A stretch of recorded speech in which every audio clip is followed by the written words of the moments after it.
Hello and welcome. Another edition of the Coach's Corner. This particular week, Coach Serrano is out doing some recruiting and also spending time with his son Parker, who is the first base coach, University of Tennessee, out there in Omaha during Father's Day weekend. Today, I am joined by one of the elite college coaches in the country, head coach at Stanford University, and they have been to three, I believe, in the last 5 years into Omaha. David Esker, former Cardinal, also former head coach at the University of Cal Berkeley, where he took a team to the College World Series, I believe, in 2011, and now is the current head coach of Stanford University. David, thank you so much for taking the time to join us today. I appreciate it. Thanks for having me. Yeah, very, very welcome. You know, David, I often get asked by parents and student athletes what college coaches in today's landscape look for with a high school student athlete. You know, we're so portal centric, but there are still schools, universities, and coaching staffs that are looking for high school athletes to develop. What type of student athlete tends to catch the eye of a Stanford coaching staff member? Well, you bring up a good point because I think that's something that's a little different in the landscape of college baseball. Even I think a top coach even mentioned the other day that it was about building your program for 1 year at a time. And unfortunately, we don't get the opportunity to do that here at Stanford. You know, the admissions are so strict, and the fact that we just can't pop a guy into our program come June, July, or August based on need or if something were to happen.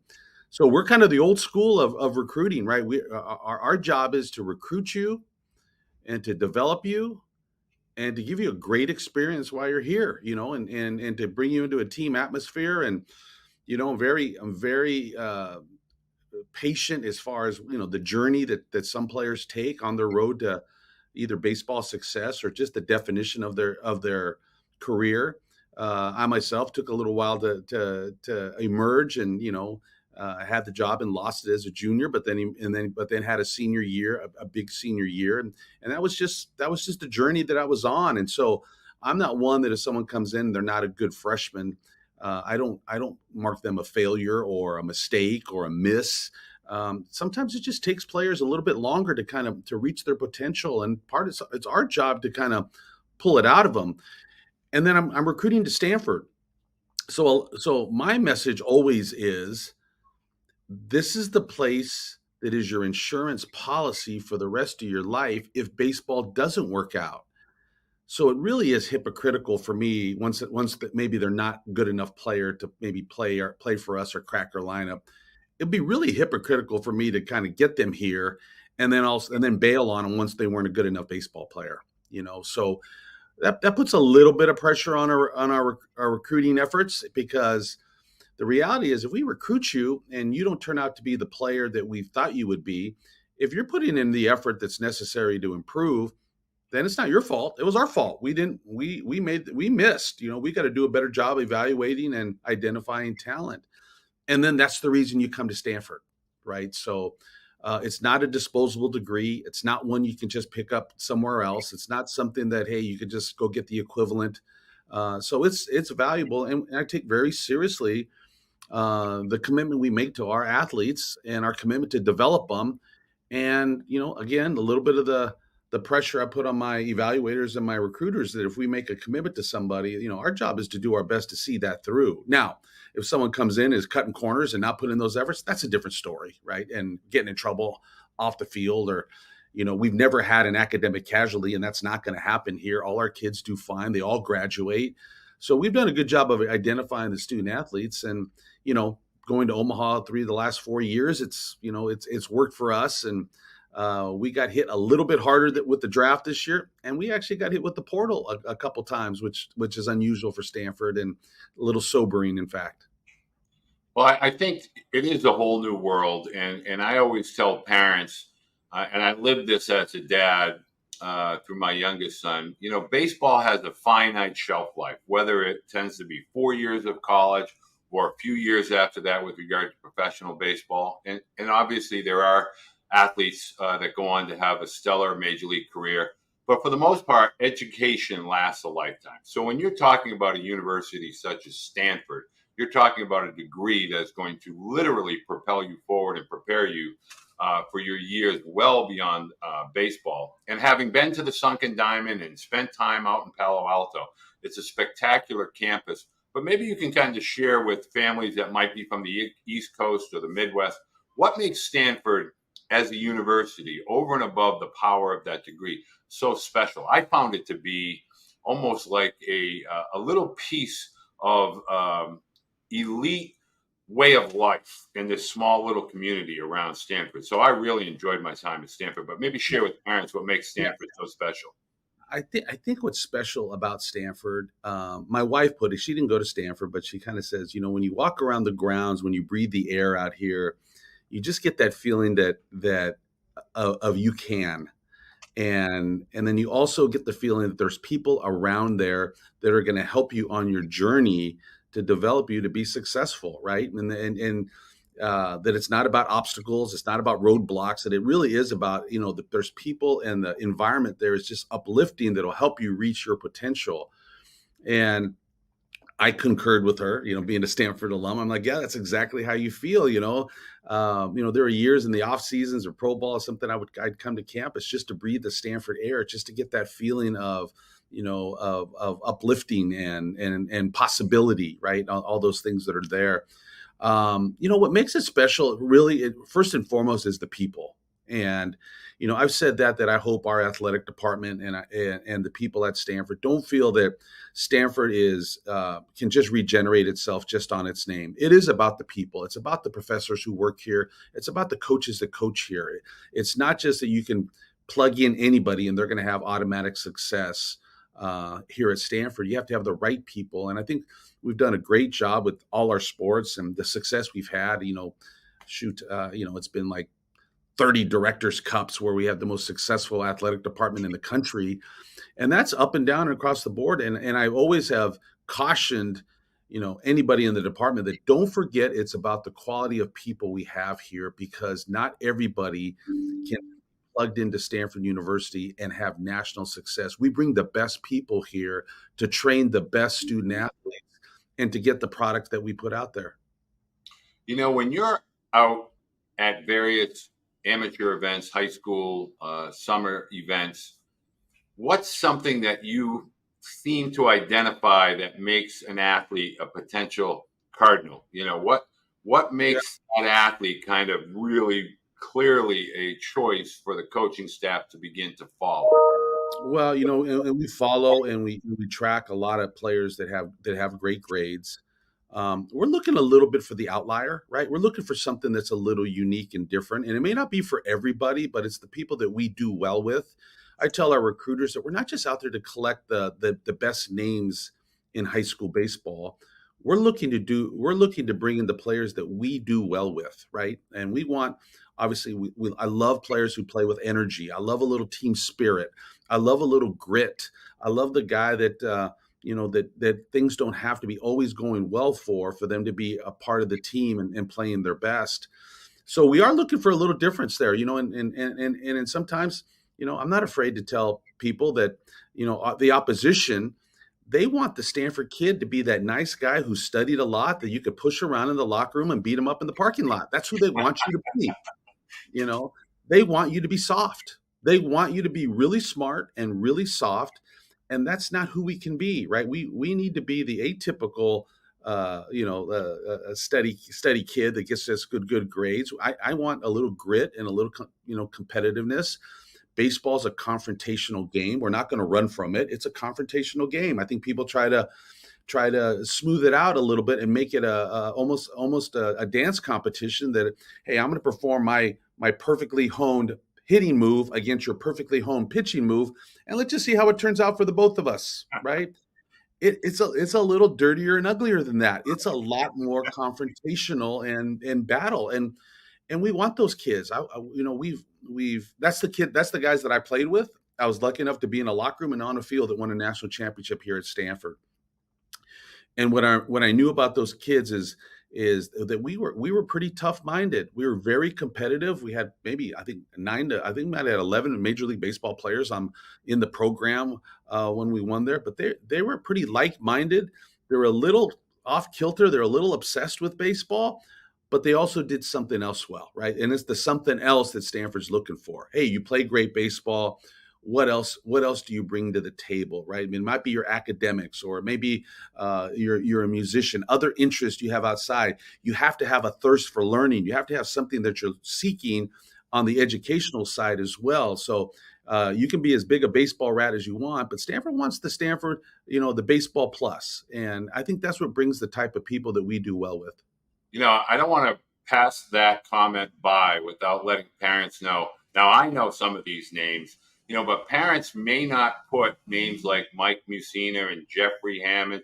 I mean, just talk about some of those teammates you just alluded to that you played with. I mean, they're pretty gosh darn good baseball players. Well, again, I think I played with on the team that we won the national title. Ruben Amaro, who was the general manager of the Phillies and played in the big leagues for a number of years. You may see him on MLB tonight. He's on the MLB network. And Toy Cook was our center fielder. He played 10 years in the NFL, right? And Paul Carey was a freshman. He was our right fielder, made it to the big leagues with the Orioles. He was the author of that grand slam in the bottom of the 10th inning versus LSU against Ben McDonald. Huge. Every year I go back to the College World Series and Ben's doing the broadcast for ESPN. It's kind of I kind of remind him of it because I was there, but then it's also great to see him because he's so good at what he does. Ed Sprague, our third baseman, just a real tough competitor. I think he disliked every pitcher that ever took a mound, and I think he disliked our pitchers as well. He hated pitchers so much, but just brought a flavor of competitiveness. And then maybe the guy that we all stood behind, Jack McDowell, was a Cy Young Award winner, and Black Jack was, that was the best teammate I ever played with. And I used to describe Jack this way: extremely competitive and wanted to win on Friday night like no other. But he came to the park on Saturday and Sunday, and he wanted to win as bad on those days as he did on the night he pitched. And he was going to try to influence the game or uplift his players or bring just a confrontational spirit to the field. And God, we loved him. We stood behind him, and he was the guy that, if he was the guy that was maybe chirping at the opponent, we all stood behind him and pointed. Yeah, what Jack said. A lot easier when he got a Cy Young Award winner and one of the best pitchers in the country. I'll tell you a great story about Jack is we played in the College World Series in June and won the national title. We were watching him pitch in the big leagues that September at the Oakland Coliseum. We got about 10 of our teammates. We went down there. And I think Jack tells a story that they weren't all that happy that they brought him up so quickly, right? And I think he mentioned that in one of the games, they handed him the ball and they said, almost a little bit like, "Here, punk, let's see what you can do." And he throws a 2-hit shutout, and wins the game and, prove that he belonged. But he was that type of mind, that type of body, and that type of spirit that could really compete at the highest level, no matter where it was. I really am so glad you're able to share that, because a lot of times people, we talk about history and historic programs, but people have the short memory of maybe a social media time period of maybe 5-7 years. But when you think back over the years and the decades, Stanford baseball truly, they are a representative of what college baseball truly is all about. So I'm happy that you were able to share that. And built by Coach Marquis and Coach Stotts at Stanford, and an institution, and one that just, he wouldn't take no for an answer. He wasn't going to take the fact that you can't win at the highest level of college baseball with a bunch of smart kids from Stanford. He was not buying that, and he says, if I get the right kids, and really in his image, if I can bring those guys along, that we could not only make it to Omaha, but we could win in Omaha, and that's what he did. And we've been chasing that ever since, and been really close. I know Coach King, close 2 or 3 times in the final series, and obviously one of the greatest honors I had was taking my alma mater to Omaha, and getting the calls from Coach Marcus, who follows us closely, and just him being proud of not only myself, but that the program continues on. But you're right, he kept bringing those type of players into Stanford. Jeffrey Hammonds and David McCarty, and just over Mike Messina, Stan Spencer. Those names keep Mark Appel. Those names just keep resurfacing. The top of the class, and right now in the big leagues, with Tommy Edman and Nico Horner, who are both Stanford grads, and the list goes on and on. But the beauty of it is those players are great baseball players and major league talent. But there's some substance behind them as well. There's something else that they do at the highest level. And you don't have any fear that if they don't make that second free agent contract that sets them up for playing golf the rest of their life, that they probably have a future in something else. Well, I never forget, as long as I live, 2014, we're in Nashville. Coach Marquez getting off a bus for a Saturday game. It was noontime. His starter, Cal Quantrell, had a final at 9 a.m. It might have been a Friday, now that I think about it. The draft was on Thursday. And I said, Coach, that's got to be tough. Your starter, has got to take a physics final at 9 a.m. and he's got to be ready to pitch at noontime. And he looked at me and he said, well, they don't give these Stanford degrees out in Cracker-Jack boxes. You got to earn them, just like we got to earn a trip to Omaha. So, he was just sharp as a tack and really loved his demeanor. I want to let parents know that, when you're trying to find information as it pertains to Stanford, you want to go ahead and look on the Blue Book app. Baseball Blue Book, been around for 100 years. Now brand new, all spit shined and polished. And you can download that at your app store, and you can contact and see anything and everything to do with Stanford University, fields, everything about the university as far as campus size, as well as college coaches, their social media, and as well as their camp information. Coach, I'd love to talk and get your ideas about your upcoming move from the Pac-12 to the ACC. You and Cal Berkeley, heading east, I guess, in some way, shape, or form. What does that do for you as far as your coaching style or philosophy, but more importantly, your recruiting style? Does that mean you begin to open doors a little bit more aggressively on the East Coast, or is it just business as usual and just a different conference? Well, and Stanford historically, we have been a pretty national roster in a lot of ways, in the fact that we've always recruited nationally, and you see some of the great players in Stanford history. Paul Carey from Weymouth, Massachusetts, and Jeffrey Hamm is from New Jersey, and Kyle Peterson is from Omaha, Nebraska, and we've had to be a little nationwide just because of the academic demands here. I think the ACC, obviously, it's a new venture for us, a new journey. I think obviously seeing us out there probably makes us attractive to even more players out on the East Coast, and the fact that they get opportunities to play close to home in front of friends and family, maybe 4 or 5 times a year. I think that we still want to keep our eyes open to talent nationwide for sure. But again, I think it may open even a few more doors for us of those who feel like, hey, listen, my family still has that opportunity to come see me play even more often than before. One of the things that I always have found to be where Stanford is kind of separated themselves is with regard to your camps. Now, camps have become all the rage and it's very in vogue, but for decades, a Stanford baseball camp was kind of the pinnacle of all college baseball camps. And I know that you take pride in those camps. Can you talk a little bit about what they've become now as far as with regard to the new rule changes, and how many camps a year do you offer out at the Sunken Diamond? Yeah, so and the one that gets the most notoriety is our all-star camps. Started by Coach Stotts, and initially it was bring the talent to you, right, and have them play for 3 days in front of you and just get a feel for them, and you're going to track some, and maybe you find some that you get some answers on that. Maybe you find out they may not be for you, but then you find some that are follows, and you say, hey, we need to follow this player along the way, and then you find a couple finds like, we need to have this player in our program. But that all-star camp has been around for over 20 years, and one of the things we take pride, and I take pride in it, and make sure that it's a part of it.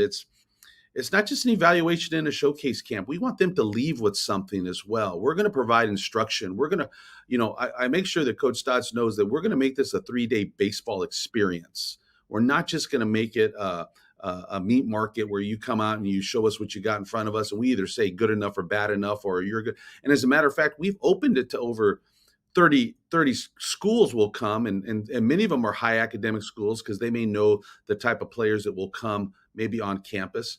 But I've also made sure that to let Coach Stotts know that, in this day and age, we'll find the players and get the players we need.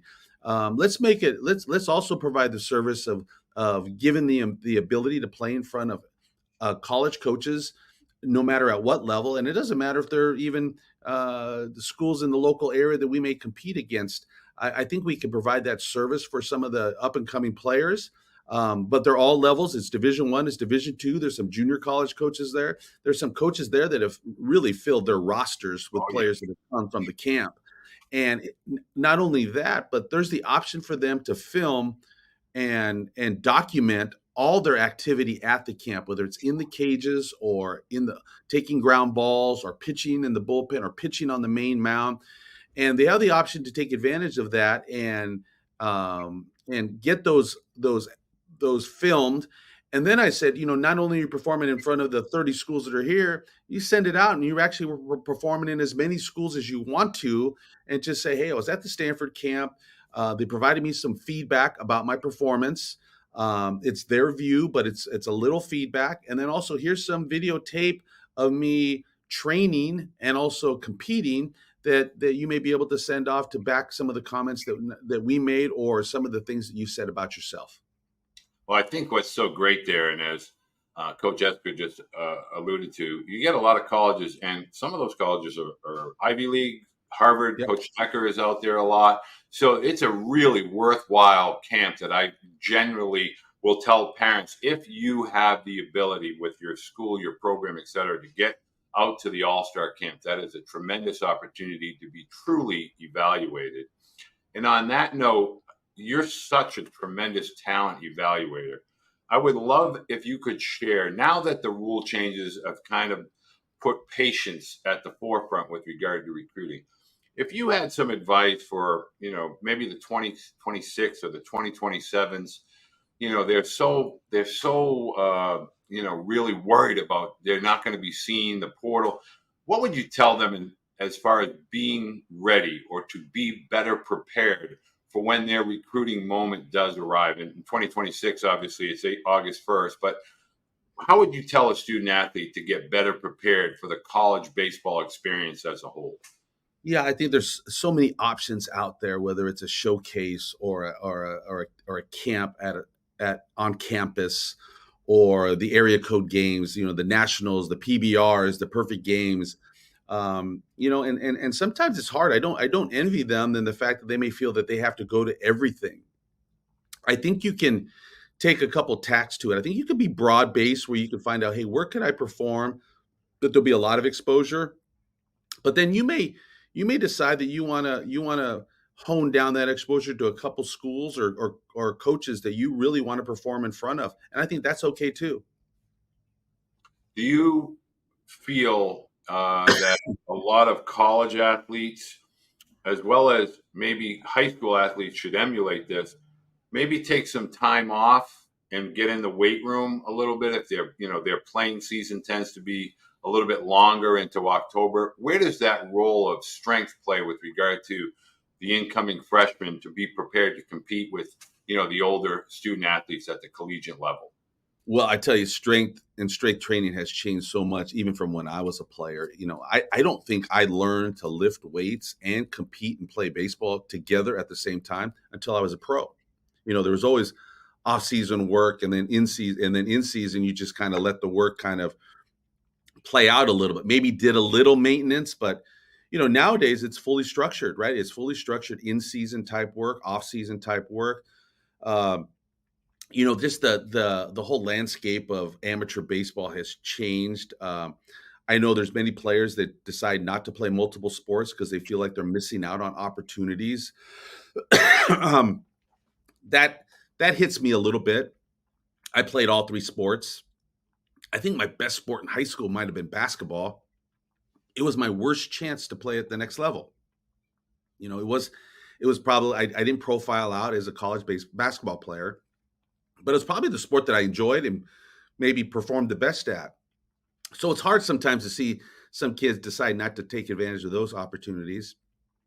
I don't think it necessarily limits or slows down necessarily all your progress. As a matter of fact, I think sometimes when we see players that play multiple sports and they're still playing at a high level, we even look at it like there's more room there once he decides to go just baseball. Like as good as he's playing now and competing with, there's more in there, and we actually will value that even more than somebody who's 24/7 365 days baseball and are very good, but is a little maxed out, maybe not always. And yet there's those that just love baseball. I only love baseball. I'm obsessed with baseball. I want to play baseball only.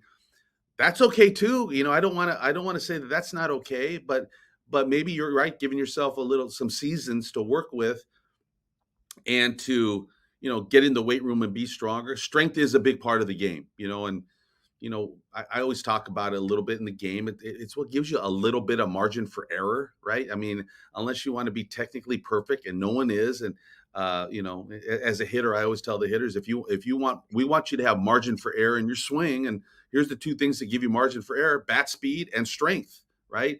Where you don't have to be technically perfect. And then also maybe even a little bit lucky, because you could be technically perfect, hit it on the button, and it goes right at somebody. Right. So in case you hit the ball a little bit down on the label and a little bit off the end, strength and bat speed are going to help you. Well, one of the things first and foremost, I want to say absolute thank you. This is a busy time of year, and I'm deeply appreciative. Coach Serrano sends his best. I really appreciate you taking the time today to share a little bit about the Stanford experience. I want to let parents know we're going to have all of the contact information for Stanford baseball, both in the podcast as well as here in the YouTube video. If you really want to take a deeper dive, go ahead and check out the Baseball Blue Book app. All of the information as it pertains to Stanford, not just baseball centric, but Stanford University as a whole, is all that contact information, their schedule, everything and anything to do with Stanford University is available in the Baseball Blue Book app. Coach, thank you so much, and have a great summer and all the best in this upcoming fall and 2024-2025 season. Thanks, Walter. Hey, appreciate what you're doing for the kids out there as they get started in their journey and try to find out as much information and the best fit for them wherever that may be. And I think that's the other big piece of advice, for a lot of these kids is you want to find the place you could be happy if baseball didn't exist, right? And I think that all fits into you being as successful as you can as a college baseball player, is that the off the field life is just as important as on the field. Well, I appreciate you saying that. And I truly tell anyone that will listen, collectively, college baseball. I was a Division III head coach for 10 years. My boys, when they were little, they thoroughly loved it. The college experience, it's the final 4 or 5 years that your student athlete has to enjoy being part of a team. All of the moments and memories that are created in college over and above baseball, those friendships, they last forever, and they will stay a part of you as an adult, and you will share them with your children. I always tell parents, college baseball, just enjoy it to the nth degree because it goes by so quick. Baseball is fleeting. Academics last forever. So, David, thank you so much for reiterating that point. It means a lot to me. All right. Thanks, Walter. I appreciate it.